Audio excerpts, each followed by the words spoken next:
আমার ডিভোর্সের পরে আমি যেহেতু একা থাকি আমার বাচ্চাকে নিয়ে, আমার বাসায় কে আসলো কে গেল। আপনার এক্স হাজবেন্ড এখন আপনার one of the best friend and you guys go together, একসাথে শপিং এ যান, ঘোরেন। This is absolutely true. আর আমাদের বাংলাদেশের পার্সপেক্টিভে হয়তোবা এটা অনেক ইম্পসিবল অনেক ক্ষেত্রে, এবং এটার জন্য আমি অনেক ডিফিকাল্টিসও ফেস করেছি, but this is one of the biggest truth. He is one of my best friend এখন পর্যন্ত, just only because sake of my baby. How? তার আগে এটা বলেন যে অ্যাজ পার আই নো আপনি অনেক বড় বড় কোম্পানিতে চাকরি করেছেন। ইয়েস। একটু যদি জানান কোথায় পড়েছেন, কোথায় চাকরি করেছেন? আমি আমার গ্র্যাজুয়েশন শেষ করি ইউকে থেকে। আমি ইউকে থেকে যখন ব্যাক করি তখন back in 2013 I one of the best company I would say, আমি মাইক্রোসফটের মতো প্লেসে আমি আমার ক্যারিয়ার স্টার্ট করি।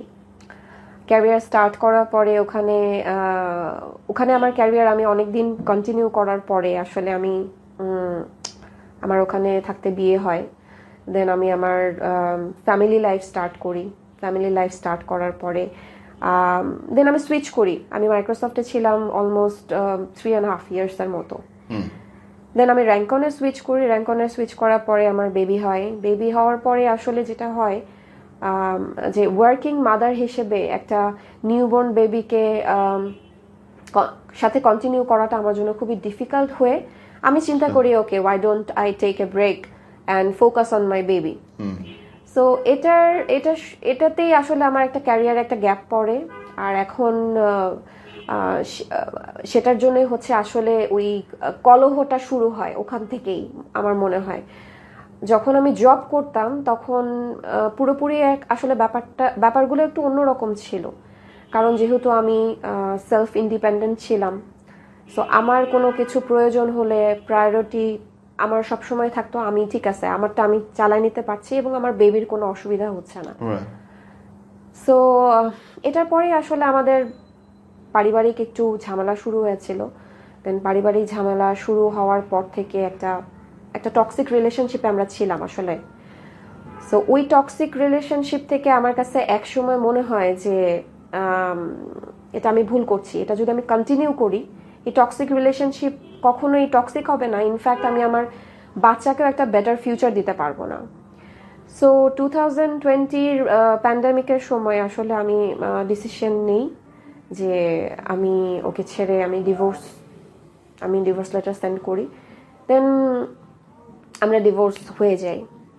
হাউএভার সে হয়তোবা অনেকভাবে আমাকে চেষ্টা করেছে ফিরে আসার জন্য, বাট ওই সময়টা আমার কাছে মনে হয়েছে যে আমার বাচ্চার, কারণ একটা জিনিস আমার মনে হয় যে বাচ্চা যখন নিজের চোখে ওই টক্সিক রিলেশনশিপটা বাবা মায়ের দেখবে ওইটা বেশি ক্ষতিকর এবং ওর জন্য ওই ব্যাপারটা তখন মেনে নেওয়া হয়তো বা অসম্ভব হয়ে যাবে। আমি নাই বাপ হিসেবে সেটা একটা জিনিস, কিন্তু আমি বাপ হিসেবে আছি আর মার সাথে এভরিডে ঝগড়া করছি, এটা বেশি খারাপ আমার সেটা মনে হয়।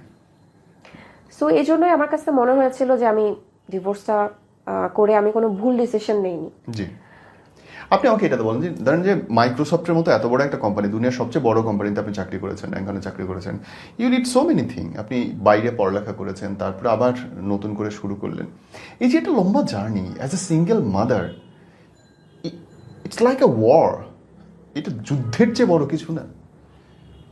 আমার কাছে মনে হয় ভাইয়া এটা যুদ্ধ মনে হয় এটা ইজি, কারণ যত স্ট্রাগল যত নেগেটিভিটি দিয়ে একটা সিঙ্গেল মাদারে গো থ্রু করতে হয় এটা আসলেও বলে ভাষায় প্রকাশ করা সম্ভব না।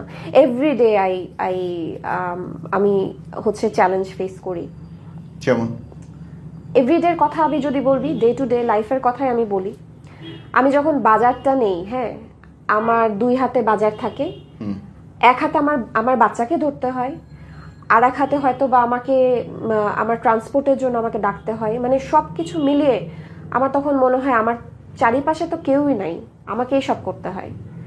দেন অ্যাজ এ ওয়ার্কিং মাদার হিসেবে আমি যখন অফিসে যাই তখন আমার বাচ্চাটা কতটুকু নিরাপদে আছে ওই জিনিসটা কিন্তু সবসময় আমার মাথার ভিতর চলতে থাকে যে আমার বাচ্চাটা কীরকম আছে, আমার বাচ্চাটা কতটুকু ভালো আছে, আমার বাচ্চাটা কি ঠিক মতো খাচ্ছে, আমি ওকে যেভাবে খাওয়াতাম ও কি সেই পুষ্টিটা পাচ্ছে, সেই পুষ্টিটা সেই আদরটা কি সে পাচ্ছে, মানে সবসময় একটা মানে আতঙ্কের ভিতর দিয়ে আমাকে গো থ্রু করতে হয়। হ্যাঁ। আমার বাচ্চা যখন লাস্ট টাইম ও টাইফয়েড হয়েছিল একবার, ওকে সিভিয়ার টাইফয়েডের জন্য okay 7 days in a row okay okay doctor হচ্ছে বলেছিল যে হসপিটালে অ্যাডমিট করতে হবে এবং প্রত্যেক দিন ওকে একটা ইঞ্জেকশন দিতে হবে। সো ওই সময়টা আমার পাশে কেউ ছিল না।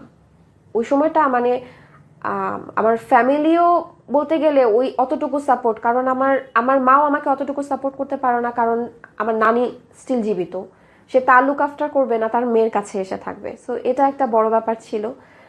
তো আমি আমার মার মানে সত্যি কথা বলতে আমার মার সাপোর্টটাও তখন আমি পাইনি। আমাকে একা একাই আমার বাচ্চার লুক আফটার করতে হয়েছে, আমার বাচ্চার সাথে আমার থাকতে হয়েছে, ওর মিল প্রিপেয়ার করতে হয়েছে, ও কিভাবে ও ভালো হয়ে মানে ঠিকমতো ওর পুষ্টিগুলো দরকার ওর। এটা তো বেবির গেল, কিন্তু you are beautiful, you are pretty, আপনার ফেস করতে হয় না?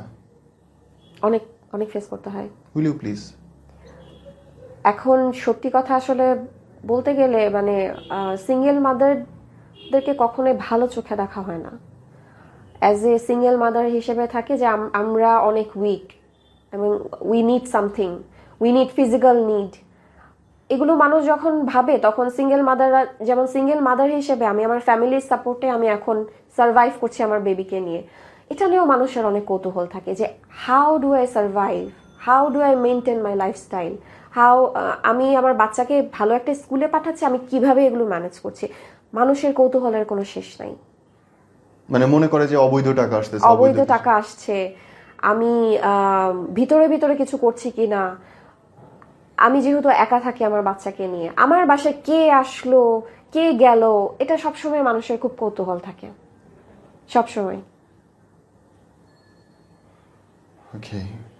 And being pretty, work hazard কি আসে? Office Hazard? ওয়ার্ক হ্যাজার্ডও আসে, তবে আমার কাছে মনে হয় যে নিজে যদি স্ট্রং থাকা যায় এবং নিজে যদি বুদ্ধি দিয়ে চালানো যায়, কারণ নিজের সেফটি আসলে নিজের কাছেই। 100%। নিজে যদি আমি সেফ থাকতে পারি তাহলে আসলে সেফ, আমাকে কেউ আনসেফ থাকতে হতে পারবো না আমি। সো ডেফিনেটলি এই সেফটিটা আমিও যে স্ট্রাগল করিনি, করছি, অনেক রকম মানুষ অনেক অ্যাপ্রোচ করছে যেটাতে আমাকে ফেস করতে হয়েছে, কিন্তু এমন একটা পরিস্থিতির মধ্যে আমি ওই জিনিসগুলো ফেস করেছি এবং আমি ওই জিনিসগুলোকে, ওই অ্যাপ্রোচগুলোকে আমি মানে ডিফারেন্ট অ্যাঙ্গেলে যে ঘোরাতে মানে আমার কত কসরত করতে হয়েছে মাঝে মাঝে। সো এটাও হচ্ছে একটা ইন্টারেস্টিং ব্যাপার। সো সবকিছুতেই আসলে স্ট্রাগল। সিঙ্গেল মাদারদের জন্য কখনোই লাইফটা খুব ইজি না, অনেক কঠিন। এর মধ্যে কি কখনো মনে হয় যে আমি আর পারছি না, I need someone to hold me? মাঝে মাঝে মনে হয়, একদম মিথ্যা কথা বলবো না, মাঝে মাঝে এখনো আমার মনে হয় if I have someone to look after me, take care of my baby, দরকার মনে হয়। কিন্তু যখন আমি চিন্তা করি আমার বাচ্চাটা কিভাবে চিন্তা করবে ব্যাপারটা, ও নতুন মানুষটাকে অ্যাকসেপ্ট করে নিতে পারবে কিনা, তখন আবার ওই চিন্তাটা মাথা থেকে চলে যায়। তখন মনে হয় যে না, ঠিক আছে, আমি বাচ্চাটাকেই সময় দিই, ও হয়তো বড় হয়ে আমার কষ্টটা বুঝবে। But being a women, I would definitely say I also have needs. So ওইটাকে আমি আমার মনে হয় ওটাকে আমি হচ্ছে জীবিত কবর দিয়ে দিচ্ছি এই ব্যাপারটাকে। It's being pathetic to be a কসাই। এই যে ধরেন বিদেশে পড়লেন, পৃথিবীর সবচেয়ে উন্নত দেশের একটা, ইউনাইটেড কিংডম, সোজা খাস বাংলায় বুঝি আমরা লন্ডন। এক্স্যাক্টলি। তো ওইখান থেকে পড়ালেখা, ওদের কালচারে বড় হওয়া, বাংলাদেশে এসে একটা গায়ে বাতাস লাগে না, ঝড় লাগে না যে কোত্থেকে এসে কিসের মধ্যে দাঁড়ালাম? লাগছে। ওই যে বললাম যে ঝড়টা খুব একটা গায়ে লাগে নাই, তখন আমার বাবা আসলে বেঁচে ছিলেন। ওই ঝড়টাকে আমি ওভারকাম করতে পারছি। বাবা, আর সবচেয়ে বড় কথা, বাবার জন্য কিন্তু বাবার ইন্সপিরেশনে তখন আমার কাছে মনে হতো মাইক্রোসফটের মতো এত বড় জায়গায় আমি অ্যাপ্লাই করব, ও মাই গড। কিন্তু আমার বাবা আসলে আমাকে আমাকে মোটিভেট করছে, ওয়াই নট, তুমি একটা ইউকে গ্র্যাজুয়েট মেয়ে, তুমি কেন করবা না। সো তার মোটিভেশনে আমি আসলে আমার ক্যারিয়ার স্টার্ট করি। এবং আপনাকে বললে হয়তো বা বিশ্বাস করবেন না ভাইয়া, আমি জাস্ট হচ্ছে আমি যখন আমার ক্যারিয়ার স্টার্ট করি, আমি যখন ইউকে থেকে ব্যাক করি 2013-এ, within 7 days I got a job. বাহ, I got a job as a training facilitator. আমি জয়েন করি একটা কোম্পানিতে, ওখানে কিছুদিন কন্টিনিউ করি। ওখান থেকে অনেকগুলো উইংস আসলে খুলে যায়। বের হয়ে যায়। একটা জায়গায় যখন ঢোকা হয় তখন হচ্ছে বাংলাদেশের পার্সপেক্টিভে তখন মানুষজন এত ইংরেজি বলতে পারতো না, ইংলিশ এত ফ্লুয়েন্টলি বলতে পারতো না দেখে তাদের যখন কোনো মেয়ে মানুষ ইংলিশে কথা বলে তখন ওইটা ছিল একটা আকর্ষণ। মানে আমি এই যুগের কথা বলছি না, এই যুগে এখন মাশাআল্লাহ সবাই কম বেশি ইংলিশ কথা বলতে পারে। সো ওই সময়টা যখন ইংলিশে কথা বলছি, একটা স্মার্ট মেয়ে ছিলাম, তখন দেখতে হয়তো বা আরো ভালো ছিলাম। সো এই ব্যাপারগুলোতে আসলে মানুষজন ভাবছে যে না, আর ক্যারিয়ারে কখনো আমাকে মানে পিছনে ফিরে তাকাতে হয় নাই। পিছনে ফিরে আমি ক্যারিয়ারে শুধু মানে আমি সিঁড়ি দিয়ে উপরে উঠেছি, কিন্তু যখন মানে উঠাটা হয়তো বা বেশি হয়ে গেছিল, এই জন্য আমি ধাপ করে পড়ে গিয়েছি নিচে। লাস্ট বেতন ড্র করছিলেন কত? এটা কি পাবলিকলি বলতেই হবে ভাইয়া? না মানে ট্যাক্সের ঝামেলা নাই আর কি এখন। আসলে যেটা মানে আলহামদুলিল্লাহ বলবো, বাট 2016-17-18 আমি আমার ক্যারিয়ারে আসলে গ্যাপ ব্রেক নেই। So around 200K I withdraw. মানে 2 lakh plus plus. Exactly. 2 lakh টাকা বেতনে চাকরি ছেড়ে বেবি নিয়ে ঘরে বসে ফাইট করে you got divorce and now you are facing another thing যে আমার লাইফে আবার শুরু করতে হবে। Exactly. Second innings, it is your second innings. Yes definitely. ধরেন একটা রাজার রানী ছিলেন আপনি, একটা রাজ্যের রানী ছিলেন আপনি, সেখান থেকে আপনি শুরু করতেছেন আবার খালি হাতে, পায়ে জুতো নেই, মাথার উপরে ছাদ নেই, হাতে তলোয়ার নেই। How you are planning? I don't know. আমি মনে হয় ভাইয়া সবকিছু এখন আমি আল্লাহর উপরে ছেড়ে দিয়েছি। He is the best planner. কারণ আমি যে জবের জন্য ট্রাই করছি, ব্যাপারটা আজকে থেকে না, অনেক দিন থেকে। আমি অনেক দিন থেকে ট্রাই করছি, আমি অনেক দিন থেকে আমার স্কিলস ডেভেলপ করছি। কারণ আসলে আমার কাছে মনে হয়েছে দিস ইজ হাই টাইম। আর এখন যদি আমি স্টেপ আউট না করি, তাহলে আসলে মনে হয় আমার স্ট্রাগলটা আরো দিনের পর দিন আরো বাড়তেই থাকবে। হ্যাঁ, অবভিয়াসলি ওয়ার্কিং মাদারদের জন্য আর একটা স্ট্রাগল আমার শুরু হবে। বাট ভাইয়া, যখন আপনি ফাইন্যান্সিয়ালি আপনি স্টেবল থাকবেন, তখন এই ঝড়গুলোকে না ওভারকাম করাটা অনেক ইজি হয়ে যায়। আলহামদুলিল্লাহ, খুব সঠিক বলেছেন, খুব সঠিক বলেছেন। সো এই জন্য আসলে আমার নতুনভাবে পথ চলাটা আমার কাছে মনে হয় যে খুব বেশি দরকার ছিল আমার জন্য। সো এই জন্য আসলে স্টার্ট করছি আবার ইনশাল্লাহ। ওই যে বললাম, আল্লাহ is the best planner. So আল্লাহর উপর ছেড়ে দিয়েছি। সো অবভিয়াসলি ভালো কিছুই আমার জন্য ওয়েট করছি ফর দ্য ইনশাআল্লাহ। লাস্ট কোশ্চেন, আপনি যাদের ধরেন যারা সিঙ্গেল মাদার বা সিঙ্গেল মাদার হইতে যাচ্ছে, তাদের জন্য কিছু বলবেন? সিঙ্গেল মাদারটা হওয়াটা আসলে খুব ইজি না। হ্যাঁ, সিঙ্গেল মাদার হিসেবে আমি একটু বলতে চাচ্ছি যে সিঙ্গেল মাদার হয়তোবা আমি রাগের মাথায় সিঙ্গেল মাদার হয়ে গেছি, বাট কিছু সময় পরে না ভাই আপনি রিয়েলাইজ করতে পারবেন he or she needs his or her dad too. আমি যখন ডিভোর্সের পরে আমি প্রায় 1-1.5 বছর আমার বাচ্চার বাবার সাথে তার কোনো কন্ট্যাক্ট রাখতে দেইনি। কারণ ওই যে আমার ভিতরে রাগ, জেদ, ক্ষোভ, ওগুলো সবকিছু আমি পুষিয়ে রেখেছিলাম আমার নিজের মধ্যে। But deep down the line আমি অনেক স্ট্রাগল করেছি। আমি লিগ্যাল লাইনে আমাকে যেতে হয়েছে, লিগ্যাল প্রসিজিয়ারে গো থ্রু করতে হয়েছে, ওখানে অনেক ইনভেস্ট করতে হয়েছে লিগ্যাল প্রসিজিয়ারে। কারণ বাংলাদেশে কোর্টে গেলে ভাইয়া আসলে জিনিসগুলো এত ইজি না। যতই মানুষ বলে যে কাস্টাডি দেন নারী সমস্ত কিছু এই এই এই মামলাগুলো অনেক তাড়াতাড়ি হয়, but this is not a very real scenario. এটার পিছনে অনেক কিছু কঠোর আসলে আমাকে পার হতে হয়েছে, অনেক টাকা ইনভেস্ট করতে হয়েছে। বাট ফাইনালি আসলে আমি যখন তার সাথে কন্ট্যাক্ট আমার হয়নি দীর্ঘদিন, পরে তার সাথে যখন আমার কন্ট্যাক্ট হয়েছে তখন সেও রিয়েলাইজ করেছে এবং আমিও রিয়েলাইজ করেছি। We set together, then we discussed যে আসলে তোমার লাইফ আলাদা, আমার লাইফ আলাদা, বাট তোমার লাইফেও তোমার বাচ্চা আছে, আমার লাইফেও তোমার বাচ্চা আছে। সো আমাদেরকে এটা আমরা মিউচুয়ালি কিভাবে আন্ডারস্ট্যান্ড করতে পারি।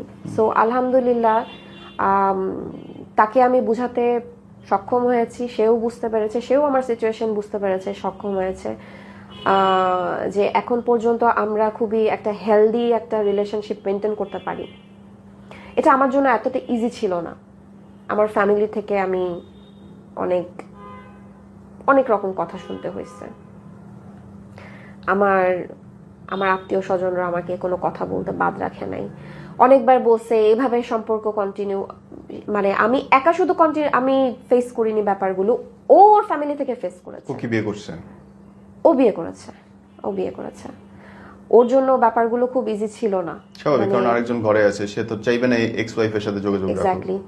সো ওর ফ্যামিলি থেকে যেমন ব্যাপারগুলো ফেস করেছে, ওর মা ওকে অনেকভাবে বলতো যে ওই এখন তোমাদের জন্য একসাথে বসে থাকাটাও হারাম, মানে ইসলামিক ওয়েতে ওকে বোঝানো হয়েছে। বাট আমরা যেটা চিন্তা করেছি যে আমার ছেলেটা যখন মানে তার বাবাকে কাছে পায়, সে কিন্তু হ্যাঁ হি ফিল গুড, ওর মনে তো শান্তি আসবে। আর সব সময় ও ওর বাবাকে যখন চায়, তখন ও যখন ওর বাবার হাতটা ধরে, ও একই সাথে চায় ওর মার হাতটাও ধরতে। সো এই সিচুয়েশনে ওর এই জিনিসটা যখন আমি দেখি, তখন মানে আমি সেলফ রিয়েলাইজেশন করি আসলে তাকে যে আমি বাবা থেকে এত দিন দূরে রাখছি, কিন্তু তার জন্য সেই ভালোবাসাটা কিন্তু আমি কমাতে পারিনি, একটু কমবেও না, এবং আমি চাইও না কমুক। মাশাআল্লাহ, আমি চাইও না। আমি চাই যে পরিমাণে আমার বাচ্চা আমাকে ভালোবাসে, সেই পরিমাণে সে তার বাবাকেও ভালোবাসুক। সুইট। বাকি সমাজ, বাকি family member, I don't care who thinks about me. মানে এখন যদি বলে যে ও তো ওর এক্স হাজব্যান্ডের সাথে ঘোরাফেরা করে, ওর সাথে শপিংয়ে যায়, ওর সাথে একই রিক্সায় বসে, I really don't care, because it's sake of my child's mental wellbeing. আমি আমার বাচ্চার মানসিক বিকাশটা আমি বেশি, আমার কাছে এটা প্রায়োরিটি। আমার সম্পর্কে মানুষজন কি নেগেটিভ চিন্তা করলো, এটা it's none of my business. কারণ দিন শেষে ওই মানুষগুলো কিন্তু আমার বাচ্চাকে বড় হলে বলবে না যে আচ্ছা ঠিক আছে ও কোন এডুকেশনে যাচ্ছে, ওকে কি পড়াচ্ছ, ওকে কি খাওয়াচ্ছ, কেউ এটা জিজ্ঞেস করবে না। এন্ড অফ দ্য ডে মা এবং বাবাই এটা ফেস করছে। সো এই যে এক্স হাজবেন্ডের সঙ্গে এত ভালো বন্ধুত্ব, নিশ্চয়ই কিছু একটা দেখে, কোনো একটা গুণ বা কোনো একটা কিছু বা কোনো কিছু ম্যাটার, তাই কি? অ্যাবসলিউটলি। কারণ আমি যেটা বিশ্বাস করি সেটা হচ্ছে একজন মানুষ খারাপ হাজব্যান্ড হতে পারে, খারাপ ওয়াইফ হতে পারে, কিন্তু সে কখনো খারাপ বাবা, সে কখনো খারাপ মা হতে পারে না। Impossible, right? সো ওই জিনিসটা দেখার পরে, মানে খারাপ বাবা যখন, সে কখনোই হতে পারে না। বাবার অনেক রেসপন্সিবিলিটি থাকে। সো আমার এক্স হাজব্যান্ডের উপরে আমার ওই রেসপেক্টটা ক্রিয়েট হয়েছে ওই কারণে, আমি যখন দেখি আমার সাথে কোনো রিলেশনশিপ তার নাই, কিন্তু we are only friends just because of our baby. আমাদের বাচ্চার সামনে আমরা অনেক বন্ধু স্বরূপ আচরণ করি। সে এখন পর্যন্ত আমরা বাইরে ঘুরতে যাই, শপিং করতে যাই। মানে শপিং, ঘোরা একটু বেশি বেশি লাগলো না শুনে? হ্যাঁ, বাংলাদেশের পার্সপেক্টিভ অনুযায়ী মানুষের জন্য এটা অনেক রিলিজিয়াস পার্সনের কাছে যদি আপনি যান, তাহলে বলবে এটা তো একদম হারাম। রিলিজিয়াস বাদ দেন, আমরা রিলিজিয়াস না, তাহলে মার্কেটই থাকতো না। ওইখানে তো সবাই একজন আরেকজন একদম স্ট্রেট ওয়েতে দেখা দেখি, সামনাসামনি ঘষাঘষি ইভেন ঢোকার সময়। সো রিলিজিয়াস পার্সপেক্টিভে আমরা রিলিজিয়াস না, কিন্তু সামাজিক পার্সপেক্টিভে এটা খুব ভয়ঙ্কর, খুব আমি ভয়ঙ্কর। কোনোদিন শুনি নাই এক্স হাজবেন্ডের সঙ্গে এক্স ওয়াইফের এত বড় বন্ধুত্ব, তারা একসাথে রিক্সা করে ঘুরতেছে। আমি 100% এগ্রি করি, বাট আমার কাছে মনে হয়েছে যে আমার আমার বাচ্চার প্রায়োরিটিটা আসলে বেশি। ওকে আমি কেন ওর অধিকার থেকে বঞ্চিত করব? ও কি করে, কি করে বলেন তো আপনার বাচ্চার জন্য? আমার বাচ্চার জন্য সবকিছু করে, এভরিথিং। অ্যাজ এ ফাদার যে রেসপন্সিবিলিটিটা ওর করার দরকার, আম, আমরা আলাদা থাকি, বাট সে নিয়মিত তার বাচ্চার সাথে দেখা করতে আসে। তার বাচ্চার যখন যা যাবতীয় প্রয়োজন, সেই কিন্তু তার নিডটা এখন ফুলফিল করে। যেহেতু আমি সিঙ্গেল মাদার, এবং সে জানে আমি দীর্ঘ একটা সময় আমি আমার ফ্যামিলির ডিপেন্ডেন্ট ছিলাম। সো এই ব্যাপারটাতে ও আমাকে অনেক সাপোর্ট করেছে। আমি বলবো না যে ওর ওর সাপোর্ট পাওয়ার কারণে আসলে আমি আমার বাচ্চাকে একটা বেটার স্কুল দিতে পেরেছি, বেটার একটা টিউটর দিতে পেরেছি। ও এক্সট্রা কারিকুলাম যে অ্যাক্টিভিটিস করে, সেগুলোতে সে কখনোই আমাকে বলে যে, ও বরঞ্চ আমাকে ইনকারেজ করে যে তুমি বাচ্চার বেটার বেটার কিছু হওয়ার জন্য তোমার যা যা প্রয়োজন তুমি জাস্ট লেট মি নো। হ্যাঁ, তখন আমাদের বাচ্চার ব্যাপারে আমাদের কথা হয় বেশি।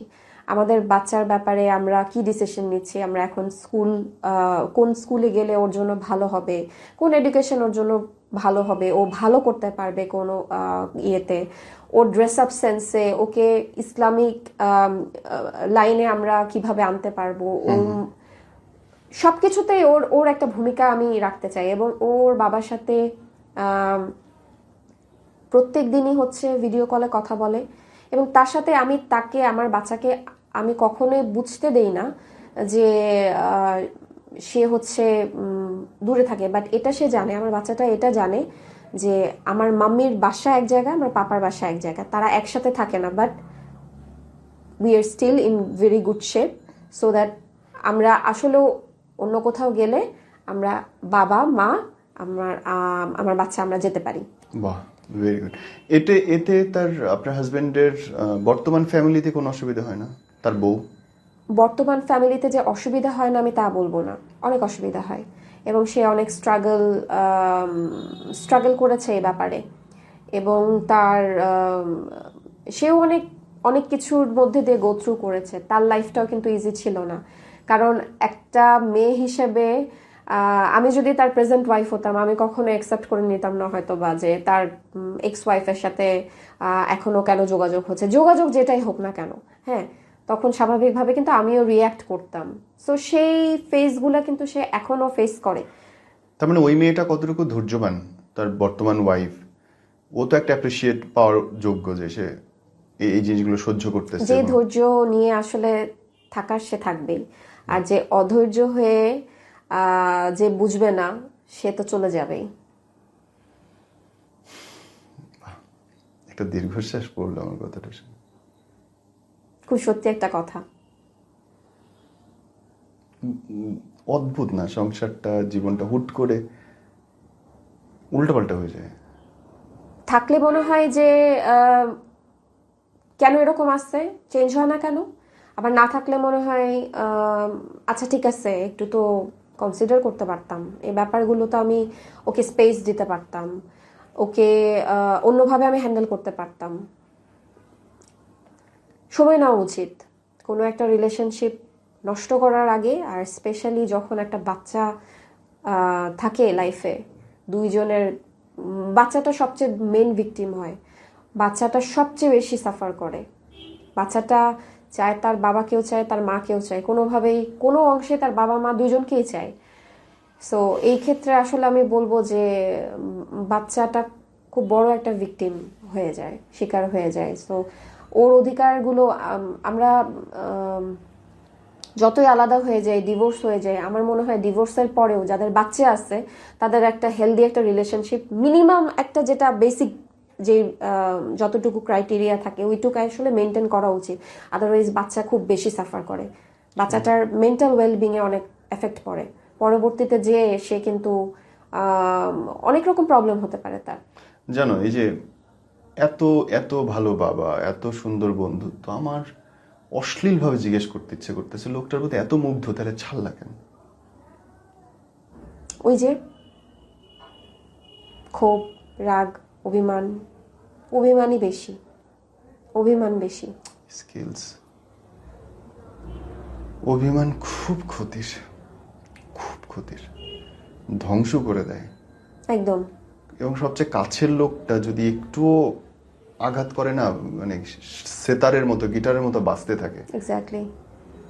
দূরের লোক হাজারটা খারাপ কিছু বললেও কিছু যায় আসে না। কাছের মানুষ, সবচেয়ে ভরসার মানুষ, সবচেয়ে ভালোবাসার মানুষ যদি একটা ছোট্ট টোকা দেয়, সবকিছু কেঁপে ওঠে। আরও একটা ব্যাপার, অনেক কিছু আসলে ছেড়ে দেওয়া শিখতে হয়। ছেড়ে দিতে জানলে আমার মনে হয় অনেক কিছু অ্যাচিভ করা পসিবল। Yeah. ছেড়ে দিতে হবে, স্পেস দিতে হবে, যেটাতে আমি যে আর্গুমেন্টে যে আমার জিততেই হবে, we are not in a competition, ছেড়ে দেওয়া শিখতে হবে। আসলে সবসময় তো আমরা জিততেই চাই, ঝগড়া জিততে হবে, জিদে জিততে হবে, রাগে জিততে হবে। এই জেতাগুলোই তো হারার কারণ। একদম। কখনো কখনো আসলে হারাটাও শেখা উচিত আমাদের। আমি হেরেও যদি আমি একটু ভালো থাকলাম, তাহলে ক্ষতি কি? এটা সবসময় মানুষের খুব কৌতূহল থাকে, সবসময়। Okay. And being pretty, work hazard কি আসে, অফিস হ্যাজার্ড? ওয়ার্ক হ্যাজার্ডও আসে, তবে আমার কাছে মনে হয় যে নিজে যদি স্ট্রং থাকা যায় এবং নিজে যদি বুদ্ধি দিয়ে চালানো যায়, কারণ নিজের সেফটি আসলে নিজের কাছেই। 100%. নিজে যদি আমি সেফ থাকতে পারি, তাহলে আসলে সেফ, আমাকে কেউ আনসেফ থাকতে হতে পারবো না আমি। সো ডেফিনেটলি এই সেফটিটা, আমিও যে স্ট্রাগল করছি, অনেক রকম মানুষ অনেক অ্যাপ্রোচ করছে, যেটাতে আমাকে ফেস করতে হয়েছে। কিন্তু এমন একটা পরিস্থিতির মধ্যে আমি ওই জিনিসগুলো ফেস করেছি, এবং আমি ওই জিনিসগুলোকে, ওই অ্যাপ্রোচগুলোকে আমি মানে ডিফারেন্ট অ্যাঙ্গেলে যে ঘোরাতে, মানে আমার কত কসরত করতে হয়েছে মাঝে মাঝে। সো এটাও হচ্ছে একটা ইন্টারেস্টিং ব্যাপার। সো সবকিছুতেই আসলে স্ট্রাগল। সিঙ্গেল মাদারদের জন্য কখনোই লাইফটা খুব ইজি না, অনেক কঠিন। এর মধ্যে কি কখনো মনে হয় যে আমি আর পারছি না, I need someone to hold me? মাঝে মাঝে মনে হয়, একদম মিথ্যা কথা বলবো না, মাঝে মাঝে এখনো আমার মনে হয়, if I have someone to look after me, take care of my baby, দরকার মনে হয়। কিন্তু যখন আমি চিন্তা করি আমার বাচ্চাটা কিভাবে চিন্তা করবে ব্যাপারটা, ও নতুন মানুষটাকে অ্যাকসেপ্ট করে নিতে পারবে কিনা, তখন আবার ওই চিন্তাটা মাথা থেকে চলে যায়। তখন মনে হয় যে না, ঠিক আছে, আমি বাচ্চাটাকেই সময় দেই, ও হয়তো বড় হয়ে আমার কষ্টটা বুঝবে। But being a women, I would definitely say I also have needs. So ওইটাকে আমি, আমার মনে হয় ওটাকে আমি হচ্ছে জীবিত কবর দিয়ে দিচ্ছি এই ব্যাপারটাকে। It's being pathetic to be a কসাই। এই যে ধরেন বিদেশে পড়লেন, পৃথিবীর সবচেয়ে উন্নত দেশের একটা, ইউনাইটেড কিংডম, সোজা খাস বাংলায় বুঝি আমরা লন্ডন। এক্স্যাক্টলি। তো ওইখান থেকে পড়ালেখা, ওদের কালচারে বড় হওয়া, বাংলাদেশে এসে একটা গায়ে বাতাস লাগে না, ঝড় লাগে না যে কোত্থেকে এসে কিসের মধ্যে দাঁড়ালাম? লাগছে। ওই যে বললাম যে ঝড়টা খুব একটা গায়ে লাগে নাই, তখন আমার বাবা আসলে বেঁচে ছিলেন, ওই ঝড়টাকে আমি ওভারকাম করতে পারছি। আর সবচেয়ে বড় কথা, বাবার জন্য কিন্তু, বাবার ইন্সপিরেশনে তখন আমার কাছে মনে হতো মাইক্রোসফটের মতো এত বড় জায়গায় আমি অ্যাপ্লাই করব, ও মাই গড। কিন্তু আমার বাবা আসলে আমাকে মোটিভেট করছে, ওয়াই নট, তুমি একটা ইউকে গ্র্যাজুয়েট মেয়ে, তুমি কেন করবা না। সো তার মোটিভেশনে আমি আসলে আমার ক্যারিয়ার স্টার্ট করি।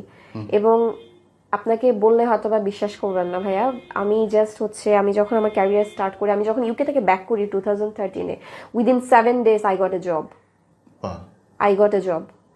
As a training facilitator. আমি জয়েন করি একটা কোম্পানিতে, ওখানে কিছুদিন কন্টিনিউ করি। ওখান থেকে অনেকগুলো উইংস আসলে বের হয়ে যায়। একটা জায়গায় যখন ঢোকা হয়, তখন হচ্ছে বাংলাদেশের পার্সপেক্টিভে তখন মানুষজন এত ইংরেজি বলতে পারতো না, ইংলিশ এত ফ্লুয়েন্টলি বলতে পারতো না দেখে তাদের যখন কোনো মেয়ে মানুষ ইংলিশে কথা বলে তখন ওইটা ছিল একটা আকর্ষণ। মানে আমি এই যুগের কথা বলছি না, এই যুগে এখন মাশাআল্লাহ সবাই কম বেশি ইংলিশ কথা বলতে পারে। সো ওই সময়টা যখন ইংলিশে কথা বলছি, একটা স্মার্ট মেয়ে ছিলাম, তখন দেখতে হয়তো বা আরো ভালো ছিলাম। সো এই ব্যাপারগুলোতে আসলে মানুষজন ভাবছে যে না, আর ক্যারিয়ারে কখনো আমাকে মানে পিছনে ফিরে তাকাতে হয় নাই।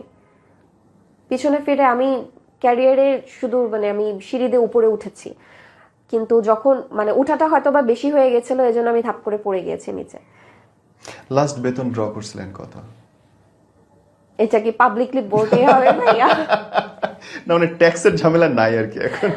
আসলে যেটা মানে আলহামদুলিল্লাহ বলবো, বাট 2016, 17, 18 আমি আমার ক্যারিয়ারে আসলে গ্যাপ ব্রেক নেই। So around 200K I withdraw. মানে 2 lakh plus plus. Exactly. 2 lakh টাকা বেতনে চাকরি ছেড়ে বেবি নিয়ে ঘরে বসে ফাইট করে you got divorce and now you are facing another thing যে আমার লাইফে আবার শুরু করতে হবে। Exactly. Second innings, it is your second innings. Yes definitely. ধরেন একটা রাজার রানী ছিলেন আপনি, একটা রাজ্যের রানী ছিলেন আপনি, সেখান থেকে আপনি শুরু করতেছেন আবার খালি হাতে, পায়ে জুতো নেই, মাথার উপরে ছাদ নেই, হাতে তলোয়ার নেই। How you are planning? I don't know. আমি মনে হয় ভাইয়া সবকিছু এখন আমি আল্লাহর উপরে ছেড়ে দিয়েছি। He is the best planner. কারণ আমি যে জবের জন্য ট্রাই করছি, ব্যাপারটা আজকে থেকে না, অনেক দিন থেকে।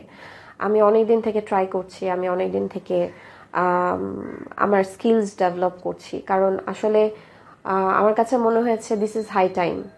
আর এখন যদি আমি স্টেপ আউট না করি, তাহলে আসলে মনে হয় আমার স্ট্রাগলটা আরো দিনের পর দিন আরো বাড়তেই থাকবে। হ্যাঁ, অবভিয়াসলি ওয়ার্কিং মাদারদের জন্য আর একটা স্ট্রাগল আমার শুরু হবে। বাট ভাইয়া, যখন আপনি ফাইন্যান্সিয়ালি আপনি স্টেবল থাকবেন, তখন এই ঝড়গুলোকে না ওভারকাম করাটা অনেক ইজি হয়ে যায়। আলহামদুলিল্লাহ, খুব সঠিক বলেছেন, খুব সঠিক বলেছেন। সো এই জন্য আসলে আমার নতুনভাবে পথ চলাটা আমার কাছে মনে হয় যে খুব বেশি দরকার ছিল আমার জন্য। সো এই জন্য আসলে স্টার্ট করছি আবার ইনশাল্লাহ। ওই যে বললাম, আল্লাহ is the best planner. So আল্লাহর উপর ছেড়ে দিয়েছি। সো অবভিয়াসলি ভালো কিছুই আমার জন্য ওয়েট করছে ইনশাআল্লাহ। ফর দ্য লাস্ট কোশ্চেন, আপনি যাদের ধরেন যারা সিঙ্গেল মাদার বা সিঙ্গেল মাদার হইতে যাচ্ছে, তাদের জন্য কিছু বলবেন? সিঙ্গেল মাদারটা হওয়াটা আসলে খুব ইজি না। হ্যাঁ, সিঙ্গেল মাদার হিসেবে আমি একটু বলতে চাচ্ছি যে সিঙ্গেল মাদার হয়তোবা আমি রাগের মাথায় সিঙ্গেল মাদার হয়ে গেছি, বাট কিছু সময় পরে না ভাই আপনি রিয়েলাইজ করতে পারবেন he or she needs his or her dad too. আমি যখন ডিভোর্সের পরে আমি প্রায় 1-1.5 বছর আমার বাচ্চার বাবার সাথে তার কোনো কন্ট্যাক্ট রাখতে দেইনি। কারণ ওই যে আমার ভিতরে রাগ, জেদ, ক্ষোভ, ওগুলো সবকিছু আমি পুষিয়ে রেখেছিলাম আমার নিজের মধ্যে।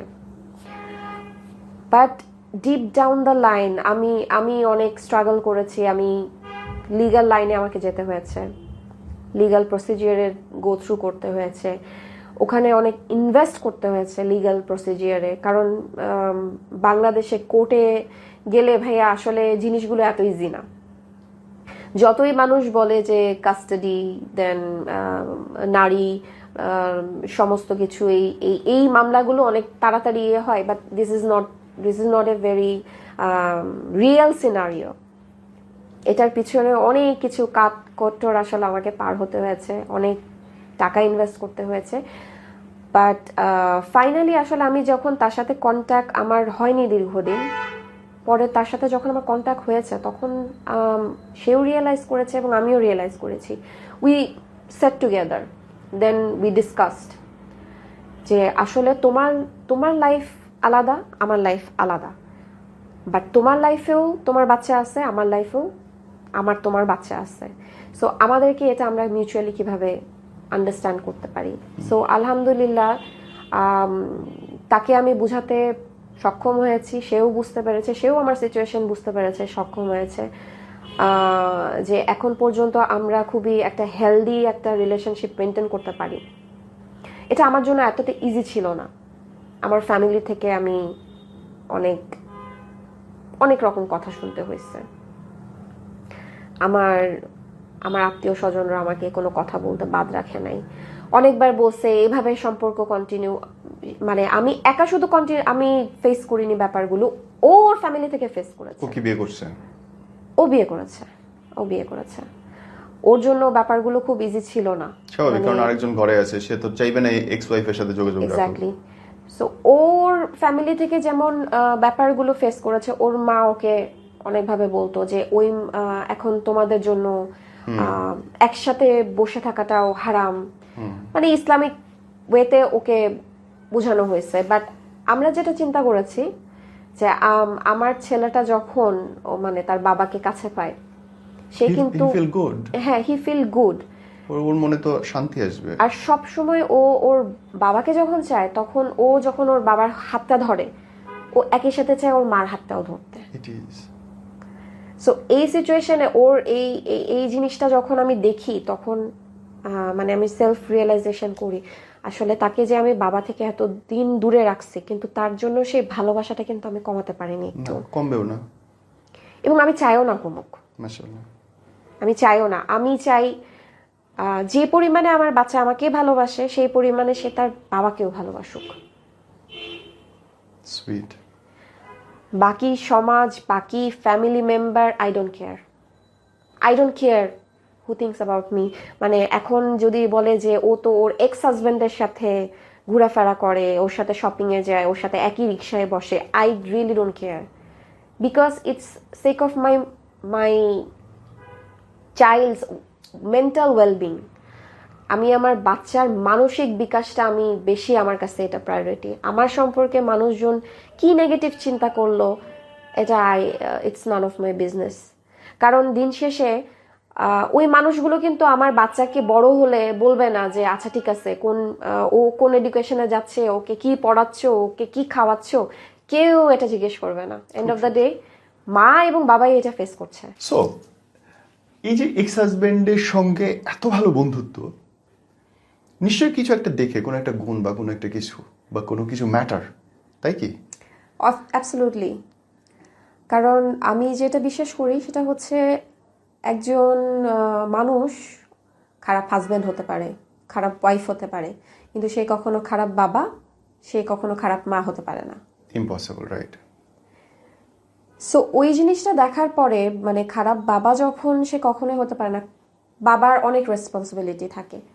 সো আমার এক্স হাজব্যান্ডের উপরে আমার ওই রেসপেক্টটা ক্রিয়েট হয়েছে ওই কারণে, আমি যখন দেখি আমার সাথে কোনো রিলেশনশিপ তার নাই, কিন্তু we are only friends just because of our baby. আমাদের বাচ্চার সামনে আমরা অনেক বন্ধু স্বরূপ আচরণ করি। সে এখন পর্যন্ত আমরা বাইরে ঘুরতে যাই, শপিং করতে যাই। মানে শপিং, ঘোরা একটু বেশি বেশি লাগলো না শুনে? হ্যাঁ, বাংলাদেশের পার্সপেক্টিভ অনুযায়ী মানুষের জন্য এটা অনেক রিলিজিয়াস পার্সনের কাছে যদি আপনি যান, তাহলে বলবে এটা তো একদম হারাম। রিলিজিয়াস বাদ দেন, আমরা রিলিজিয়াস না, তাহলে মার্কেটই থাকতো না। ওইখানে তো সবাই একজন আরেকজন একদম স্ট্রেট ওয়েতে দেখা দেখি, সামনাসামনি ঘষাঘষি ইভেন ঢোকার সময়। সো রিলিজিয়াস পার্সপেক্টিভে আমরা রিলিজিয়াস না, কিন্তু সামাজিক পার্সপেক্টিভে এটা খুব ভয়ঙ্কর। আমি কোনোদিন শুনি নাই এক্স হাজবেন্ডের সঙ্গে এক্স ওয়াইফের এত বড় বন্ধুত্ব, তারা একসাথে রিক্সা করে ঘুরতেছে। আমি 100% এগ্রি করি, বাট আমার কাছে মনে হয়েছে যে আমার বাচ্চার প্রায়োরিটিটা আসলে বেশি। ওকে আমি কেন ওর অধিকার থেকে বঞ্চিত করব? ও কি করে বলেন তো আপনার বাচ্চার জন্য? আমার বাচ্চার জন্য সবকিছু করে, এভরিথিং। অ্যাজ এ ফাদার যে রেসপন্সিবিলিটিটা ওর করার দরকার। আমরা আলাদা থাকি, বাট সে নিয়মিত তার বাচ্চার সাথে দেখা করতে আসে। তার বাচ্চার যখন যা যাবতীয় প্রয়োজন, সে কিন্তু তার নিডটা এখন ফুলফিল করে। যেহেতু আমি সিঙ্গেল মাদার, এবং সে জানে আমি দীর্ঘ একটা সময় আমি আমার ফ্যামিলির ডিপেন্ডেন্ট ছিলাম। সো এই ব্যাপারটাতে ও আমাকে অনেক সাপোর্ট করেছে। আমি বলবো না যে ওর ওর সাপোর্ট পাওয়ার কারণেই আসলে আমি আমি আমার বাচ্চাকে একটা বেটার স্কুল দিতে পেরেছি, বেটার একটা টিউটর দিতে পেরেছি। ও এক্সট্রা কারিকুলাম যে অ্যাক্টিভিটিস করে সেগুলোতে সে কখনোই আমাকে বলে যে, ও বরঞ্চ আমাকে ইনকারেজ করে যে তুমি বাচ্চার বেটার বেটার কিছু হওয়ার জন্য তোমার যা যা প্রয়োজন তুমি just just let me no. হ্যাঁ, তখন আমাদের বাচ্চার ব্যাপারে আমাদের কথা হয় বেশি, আমাদের বাচ্চার ব্যাপারে আমরা কি ডিসিশন নিচ্ছি, আমরা এখন কোন স্কুলে গেলে ওর জন্য ভালো হবে, কোন এডুকেশন ওর জন্য ভালো হবে, ও ভালো করতে পারবে কোনো ইয়েতে, ওর ড্রেস আপ সেন্সে ওকে ইসলামিক লাইনে আমরা কিভাবে আনতে পারবো, ওর সবকিছুতেই ওর ওর একটা ভূমিকা আমি রাখতে চাই। এবং ওর বাবার সাথে প্রত্যেক দিনই হচ্ছে ভিডিও কলে কথা বলে, এবং তার সাথে আমি তাকে আমার বাচ্চাকে আমি কখনোই বুঝতে দেই না যে সে হচ্ছে দূরে থাকে। বাট এটা সে জানে, আমার বাচ্চাটা এটা জানে যে আমার মাম্মির বাসা এক জায়গায়, আমার পাপার বাসা এক জায়গায়, তারা একসাথে থাকে না, but we are still in very good shape, so that আমরা আসলেও অন্য কোথাও গেলে আমরা বাবা মা আমার বাচ্চা আমরা যেতে পারি। বাহ, ভেরি গুড। এতে এতে তার আপনার হাজবেন্ডের বর্তমান ফ্যামিলিতে কোনো অসুবিধা হয় না? তার বউ বর্তমান ফ্যামিলিতে যে অসুবিধা হয় না আমি তা বলবো না, অনেক অসুবিধা হয়, এবং সে অনেক স্ট্রাগল করেছে এই ব্যাপারে, এবং তার সেও অনেক অনেক কিছুর মধ্যে দিয়ে গো থ্রু করেছে। তার লাইফটাও কিন্তু ইজি ছিল না, কারণ একটা মেয়ে হিসেবে আমি যদি তার প্রেজেন্ট ওয়াইফ হতাম আমি কখনো অ্যাকসেপ্ট করে নিতাম না হয়তো বা যে তার এক্স ওয়াইফের সাথে এখনো কেন যোগাযোগ হচ্ছে, যোগাযোগ যেটাই হোক না কেন, হ্যাঁ, তখন স্বাভাবিকভাবে কিন্তু আমিও রিয়্যাক্ট করতাম। সো সেই ফেসগুলো কিন্তু সে এখনো ফেস করে। তার মানে ওই মেয়েটা কতটুকু ধৈর্যবান, তার বর্তমান ওয়াইফ, ও তো একটা অ্যাপ্রিসিয়েট পাওয়ার যোগ্য যে সে এই জিনিসগুলো সহ্য করতেছে। যে ধৈর্য নিয়ে আসলে থাকার সে থাকবেই, আর যে অধৈর্য হয়ে যে বুঝবে না সে তো চলে যাবেই। একটা দীর্ঘশ্বাস পড়লো আমার কথাটা শুনে। খুব সত্যি একটা কথা। অদ্ভুত না সংসারটা, জীবনটা হুট করে উল্টাপাল্টা হয়ে যায়। থাকলে মনে হয় যে কেন এরকম আসছে, চেঞ্জ হয় না কেন, আবার না থাকলে মনে হয় আচ্ছা ঠিক আছে একটু তো কনসিডার করতে পারতাম, এই ব্যাপারগুলো তো আমি ওকে স্পেস দিতে পারতাম, ওকে অন্যভাবে আমি হ্যান্ডেল করতে পারতাম। সময় নেওয়া উচিত কোনো একটা রিলেশনশিপ নষ্ট করার আগে, আর স্পেশালি যখন একটা বাচ্চা থাকে লাইফে, দুইজনের বাচ্চাটা সবচেয়ে মেন ভিকটিম হয়, বাচ্চাটা সবচেয়ে বেশি সাফার করে, বাচ্চাটা চায় তার বাবাকেও চায় তার মাকেও চায়, কোনোভাবেই কোনো অংশে তার বাবা মা দুজনকেই চায়।